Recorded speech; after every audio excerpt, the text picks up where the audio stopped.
Double A here coming at you with the blue hybrid deck. So this one I've been playing with has been inspired by a TCG Tamer. So I'm going to link his original deck profile in my link description or above. You can get to it to see what he did.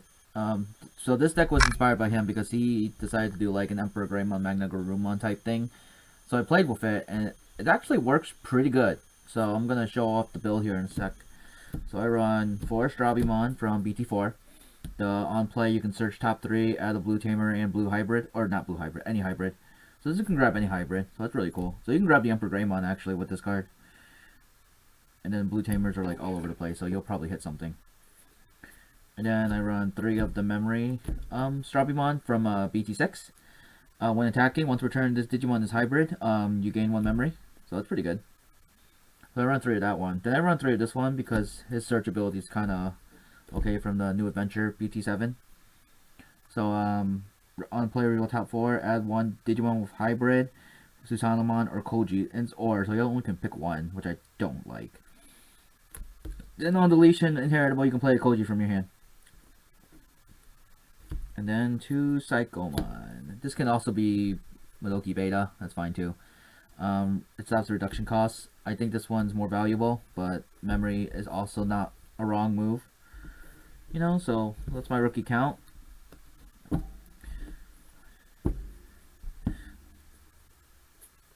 And then I run 4 Kumamon, the hybrid package I like to call the Tommy package. 4 Korikakumon. And then 1 Kendo. I want to try to fit in 2 Kendo Garurumon, but if I fit it in, I basically just have to dismantle the red package, which is probably what I want to try out to see the differences, to see which version I like better. But this is the version I've been playing with, so next up profile will probably be the version without the red stuff, because I want to mess around with it. But I do like the red package, Takuya and Emperor Greymon.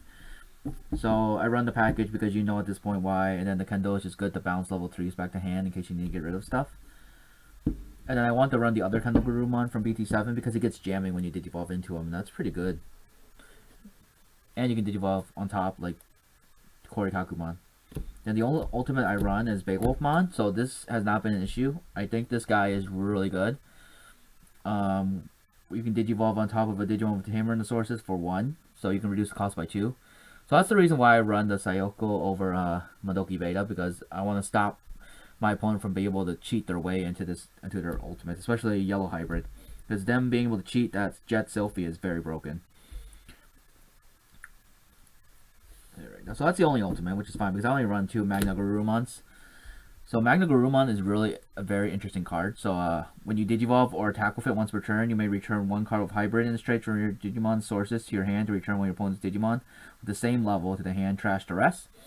So you can only do that once per turn when you either attack or when you Digivolve. It's not both. So you can't do it twice in a turn. That came up during my locals. Once per turn, when an effect adds a card to your hand, you may suspend one of your opponent's Digimon. So this goes off either by his own effect, by Upamon. Upamon counts too because drawing a card is adding a card by an effect, which is very weird to me because in Yu-Gi-Oh! It's different. Like adding a card and drawing a card are 2 distinctly different things, but in Digimon I guess they're the same thing because I looked up the ruling. So yeah. And then you can also return a card to your hand while actually having a legal target with Magna Garurumon. So I didn't know that at first. That would have been really helpful actually. Because I need a certain level back to my hand. I didn't know I could grab a card without actually bouncing a card. Like, you could just take a card from the stack. So the combo comes up here because you can put an Emperor Greymon underneath, and then you can bounce a level 6.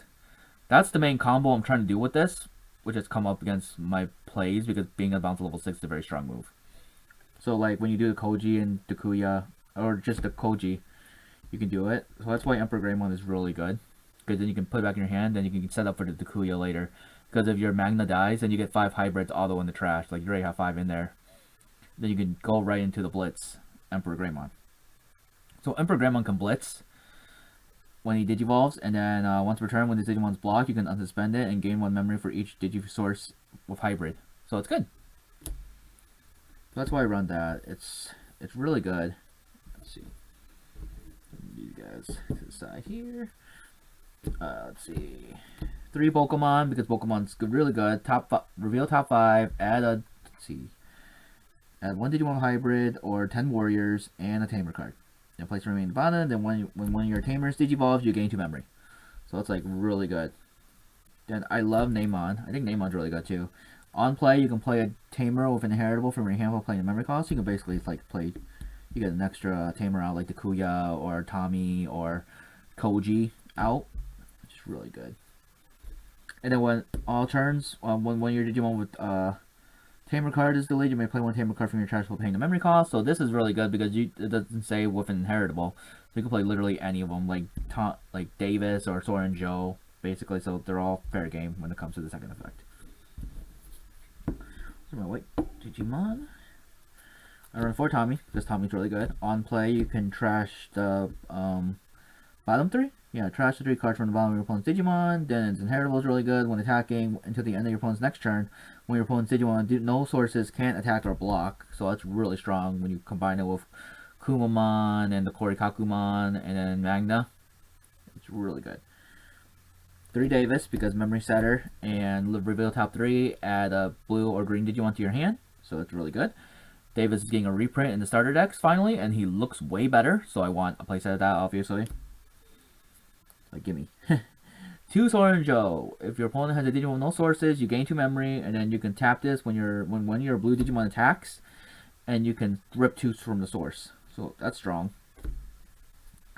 So those are my not Koji and Takuya. So I run 2 Koji and 2 Takuya.